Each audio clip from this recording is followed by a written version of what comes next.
Everyone, आज है 12 नवंबर और आज की इस क्लास में हम डिस्कस करेंगे 12 नवंबर से बनने वाले करंट अफेयर के सभी इंपॉर्टेंट क्वेश्चंस। प्रीवियस क्लास में हमने देखा था कि अभी हाल ही में डीआरआई द्वारा ऑपरेशन व्हाइट कोल्ड रन चलाया गया गुजरात में। संयुक्त राष्ट्र जल सम्मेलन में शामिल होने वाला पहला दक्षिण एशियाई कंट्री बांग्लादेश बना। राष्ट्रीय शिक्षा दिवस 11 नवंबर को मनाया जाता है। कॉर्पोरेट गवर्नेंस में उत्कृष्टता के लिए गोल्डन पिकॉक अवार्ड 2025 से सम्मानित किया गया। हेरिटेज फूड्स लिमिटेड को ह्यूरर इंडिया परोपकारी लिस्ट में सबसे उदार दानदाता के रूप में चुना गया है। शिव नाडार एंड फैमिली को हाल ही में भारत के 91 नंबर के ग्रैंड मास्टर राहुल वीएस बने। भारत की पहली घरेलू CAR टी सेल थेरेपी का नाम नेक्सकार 19 है, जिसे रिसेंटली प्रधानमंत्री नरेंद्र मोदी जी के द्वारा ल्यूकेमिया और लिम्फोमा के लिए लॉन्च किया गया। जेम्स वॉटसन, जिन्हें 1962 में डीएनए की खोज के लिए नोबेल पुरस्कार से सम्मानित किया गया था, रिसेंटली 97 की उम्र में इनका निधन हुआ। और अभी हाल ही में छत्तीसगढ़ से पापुआ न्यू गिनी को फोर्टिफाइड चावल का पहला एक्सपोर्ट किया गया। विश्व शांति सुरक्षा नेता पुरस्कार 2025 प्रदान किया गया है श्री श्री रविशंकर को। तो सभी क्वेश्चंस हमने देख रखे हैं प्रीवियस क्लास में। आप लोगों के लिए जो क्रैश कोर्स लॉन्च किया गया, हमने प्लान किया है कि इसकी क्लासेस हम मंडे से शुरू करते हैं, क्योंकि अभी बिहार विजिट होगा, पटना जाना होगा, तो ऐसे में एक दो दिन की क्लासेस मिस हो जाएंगी और हम एक फ्लो में चलना चाहते हैं कि क्लासेस शुरू हो तो वो कंटिन्यू हो। तो मंडे से ये शुरुआत हम करने जा रहे हैं। पूरे 12 महीनों का करंट अफेयर बायलिंगुअल, साथ ही टॉपिक वाइज करंट अफेयर जो कि आपके आगामी सभी एग्जाम को टारगेट करेगा। इसे आप परचेस कर सकते हैं हमारे एप्लीकेशन कल्याणी मैम ऑफिशियल से। शुरू करते हैं आज का हमारा पहला सवाल। किस स्थान पर क्वाड देशों के बीच मालाबार युद्ध अभ्यास 2025 शुरू किया गया?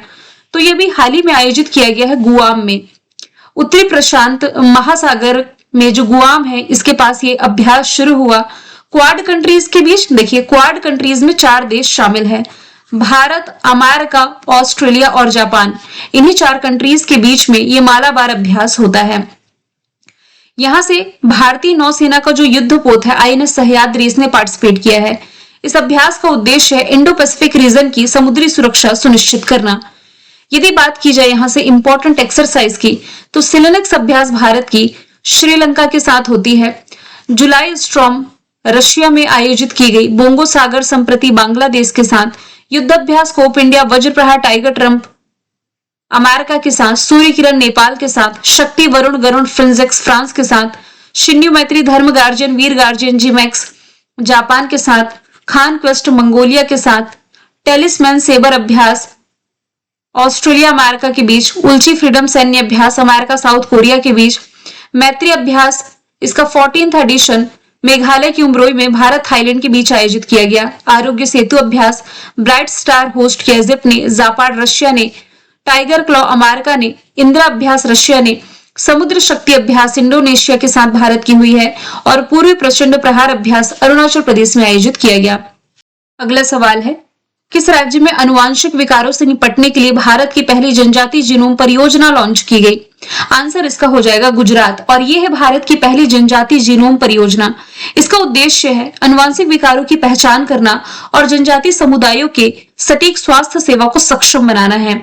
और इस परियोजना का लक्ष्य जनजातीय आबादी के बीच जो अनुवांशिक बीमारियां हैं, जो जेनेटिक डिसीज हैं, इसके जोखिम की पहचान करना और बेहतर स्वास्थ्य योजनाएं बनाना है। गुजरात की राजधानी गांधीनगर। मुख्यमंत्री भूपेंद्र पटेल, राज्यपाल आचार्य देवव्रत हैं। कल ही हमने देखा था कि यहाँ पर ऑपरेशन व्हाइट कोल्ड रन चलाया गया गुजरात में। ये जो गुजरात है भारत का प्रोसेस्ड आलू उत्पादन में शीर्ष राज्य बना। क्रूज भारत मिशन में शामिल हुआ। भारत की पहली सेमीकंडक्टर फैक्ट्री गुजरात के धौलेरा में बनेगी। और प्रधानमंत्री नरेंद्र मोदी जी ने 9000 HP इलेक्ट्रिक लोकोमोटिव विनिर्माण संयंत्र का उद्घाटन यहां दाहोद में किया। 100% रेल विद्युतीकरण हासिल करने वाला 24वां राज्य केंद्र शासित प्रदेश गुजरात है। केंद्रीय पर्यावरण मंत्रालय के स्वच्छ वायु सर्वेक्षण में सूरत टॉप पर है। 2024 लिखा है, ध्यान दीजिए। 2025 वाले में इंदौर है। रिलायंस इंडस्ट्रीज लिमिटेड के द्वारा गुजरात के जामनगर में दुनिया का सबसे बड़ा डेटा सेंटर बनाया जाएगा। और गुजरात राज्य सरकार ने कच्छ जिले में स्थित मैंग्रोव गुंडरी स्थल को राज्य का पहला जैव विविधता धरोहर स्थल घोषित किया। जी सफल योजना की शुरुआत की गई। माधवपुर मेला और एशियाई शेरों की जो आबादी है इस राज्य में बढ़ोतरी में दर्ज की गई है। 16वीं जनगणना जो गुजरात वन विभाग ने जारी की थी, इसके अनुसार एशियाई शेर जिसका वैज्ञानिक नाम पेंथेरालियो पर्सिका हो जाएगा। अब भारत के पहले राज्य के बारे में हम डिस्कशन कर लेते हैं। सरकारी कर्मचारियों के लिए सबैटिकल लीव योजना शुरू करने वाला पहला राज्य सिक्किम है। जैविक खेती लागू करने वाला पहला राज्य भी सिक्किम। भारत की पहली एआई पावर्ड आंगनबाड़ी की शुरुआत महाराष्ट्र में की गई।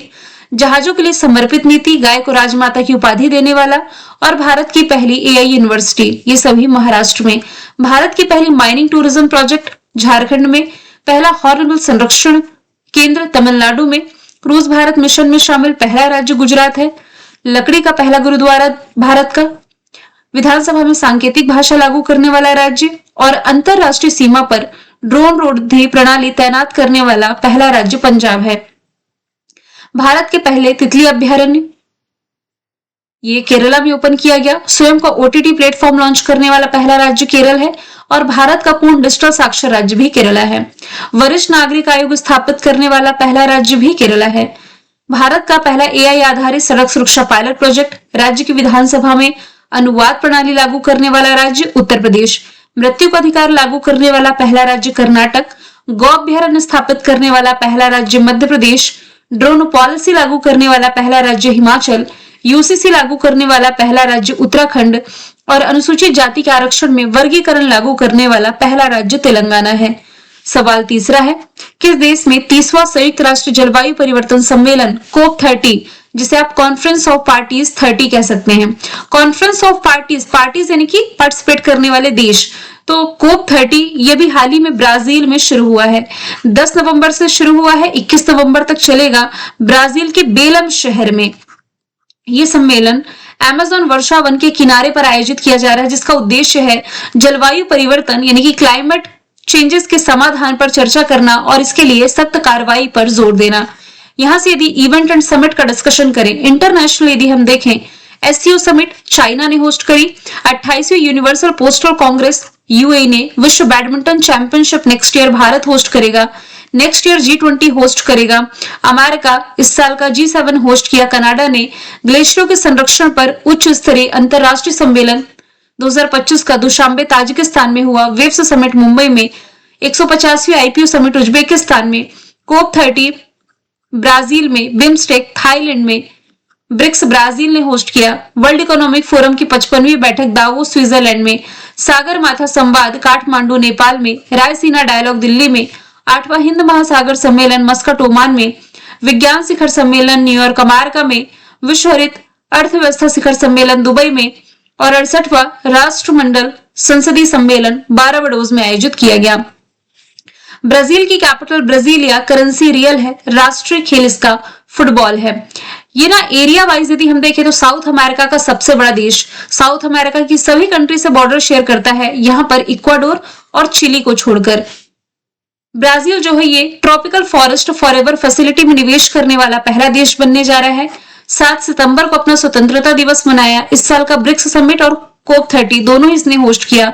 यहाँ के पूर्व राष्ट्रपति जेयर बोल्सोनारो को लोकतंत्र को नष्ट करने की कोशिश के आरोप में 27 वर्ष से अधिक के कारावास की सजा सुनाई गई है। सवाल चौथा है, एशिया का सबसे खुशहाल शहर कौन बना है? महाराष्ट्र की कैपिटल मुंबई। ये टाइम आउट द्वारा किए गए सर्वे के अनुसार एशिया का सबसे खुशहाल शहर बताया गया है। इस सर्वे में 18,000 से अधिक निवासियों से उनकी जीवन शैली यानी कि इनका जो वे ऑफ लिविंग है और शहरों के लोगों के बारे में पूछा गया। तो 94% मुंबईकरों का मानना यह है कि उनके शहर जो है जहां ये रहते हैं ये उन्हें खुशी प्रदान करता है। इस हिसाब से पहले स्थान पर है।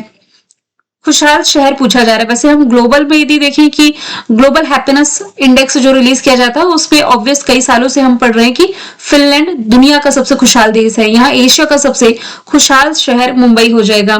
कुछ इंडेक्स का एक बार रिवीजन करते हैं। 2025 हिनले पासपोर्ट इंडेक्स जो जारी किया गया, सिंगापुर टॉप पर है, इंडिया 85 में है। वैश्विक डिजिटल नोमैड रिपोर्ट में भारत 38 पर है। ग्लोबल इनोवेशन इंडेक्स में भी भारत 38 पर है, टॉप पर स्विट्जरलैंड है। ग्लोबल लाइफ वर्क बैलेंस में टॉप पर New Zealand, India 42। World competitiveness ranking में टॉप पर स्विट्जरलैंड, इंडिया 41। न्यूम्बो की सेफ्टी सिटी इंडेक्स में भारत का मैंगलोर जो है कर्नाटक का शहर ये टॉप पर है।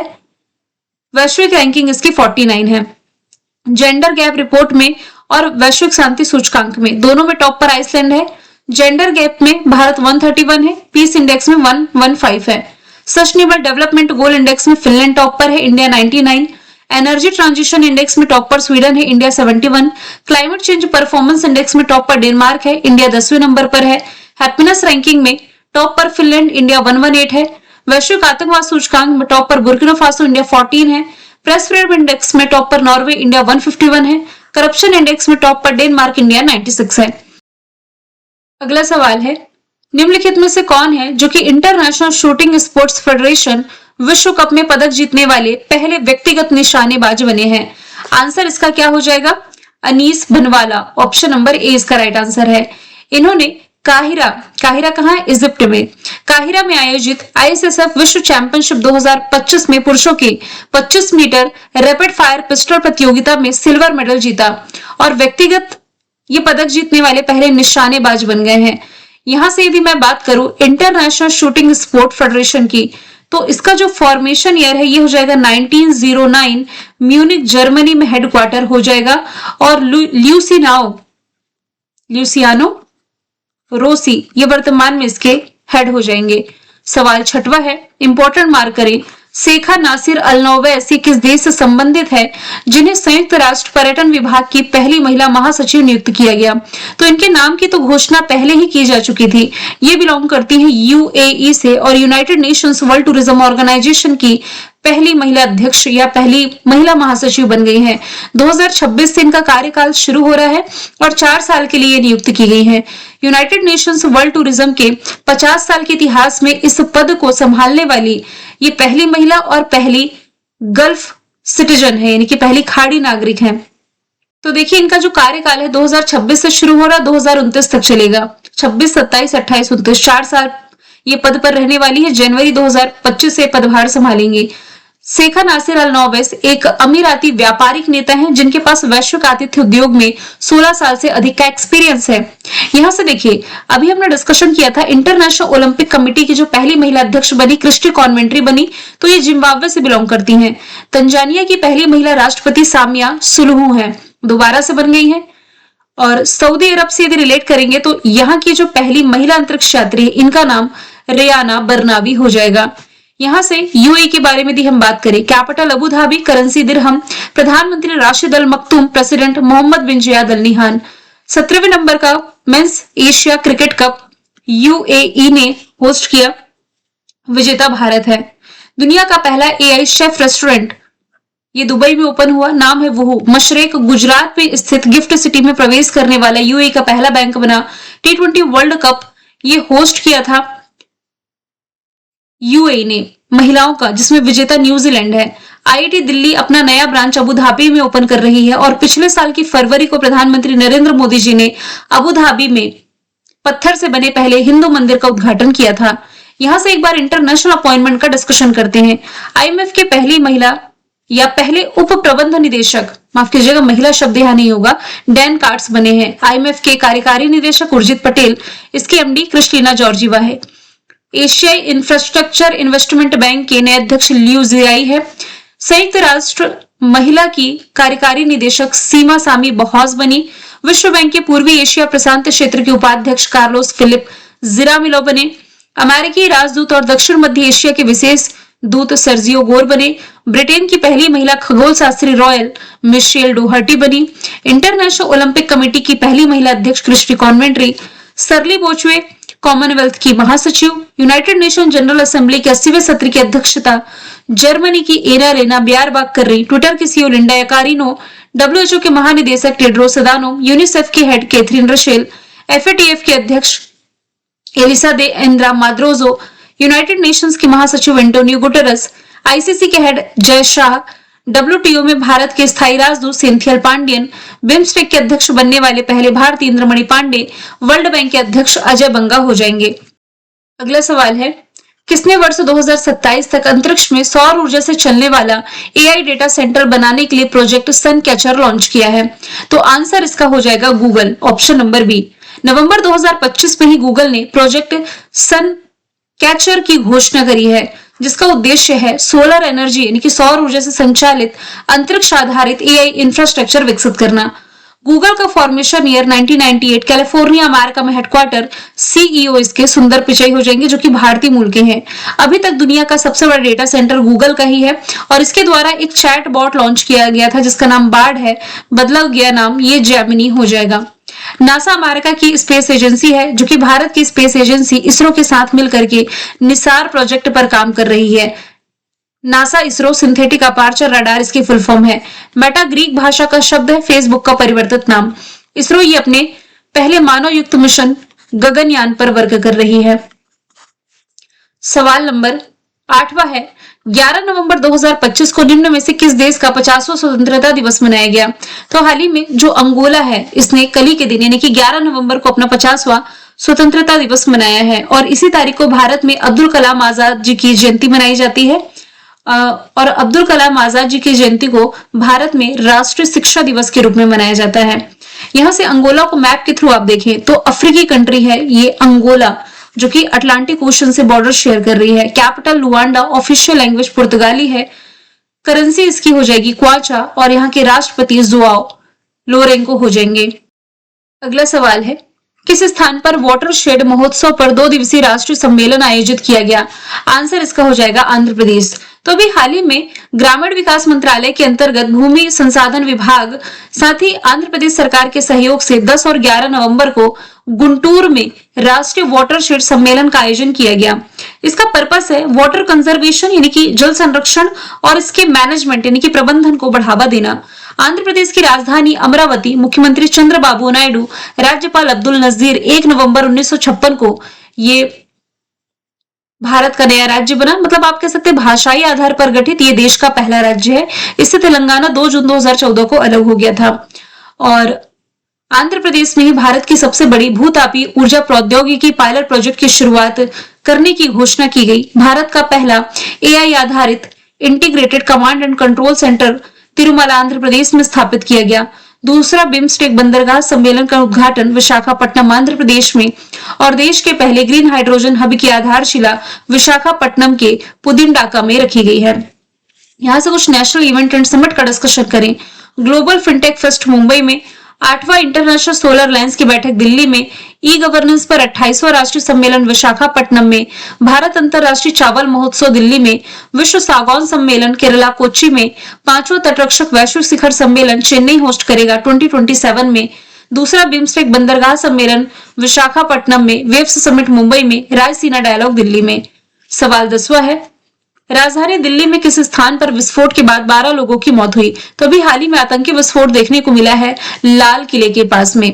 तो दिल्ली लाल किला कार ब्लास्ट में जो मृतकों की संख्या कल तक 8 बताई जा रही थी, अब मैं जो आपकी क्लास रिकॉर्ड कर रही हूँ तब तक की अपडेट 12 मौतों का हो गया है। दिल्ली पुलिस के द्वारा ये जानकारी दी गई और इस घातक विस्फोट के सिलसिले में दिल्ली पुलिस ने गैर कानूनी गतिविधियां अधिनियम और विस्फोटक अधिनियम के तहत प्राथमिकता दर्ज करी। इसे प्रायोरिटी में रखा गया है और दिल्ली पुलिस ने कई जगहों पर छापेमारी भी की है। इसे हाई अलर्ट पर रख दिया गया है। साथ ही एयरपोर्ट, रेलवे स्टेशन, बस अड्डों पर भी कड़ी निगरानी रखी जा रही है। दिल्ली पुलिस के आयुक्त वर्तमान में कौन हो जाएंगे? सतीश गोलचा। मैंने कल आपसे पूछा था IUCN द्वारा प्राकृतिक विश्व धरोहर स्थल में अच्छा रैंक प्राप्त करने वाला एकमात्र राष्ट्रीय उद्यान, जिसका आंसर था कंचनजंगा नेशनल पार्क जो कि सिक्किम में है। आज का सवाल आप लोगों के लिए है, टाइम मैगजीन के 100 सबसे प्रभावशाली जलवायु नेताओं में किसे शामिल किया गया? आंसर इसका जो भी आप कमेंट बॉक्स में बताइएगा। वीडियो को लेकर के अपनी फीडबैक शेयर करना ना भूलें। Thank you so much.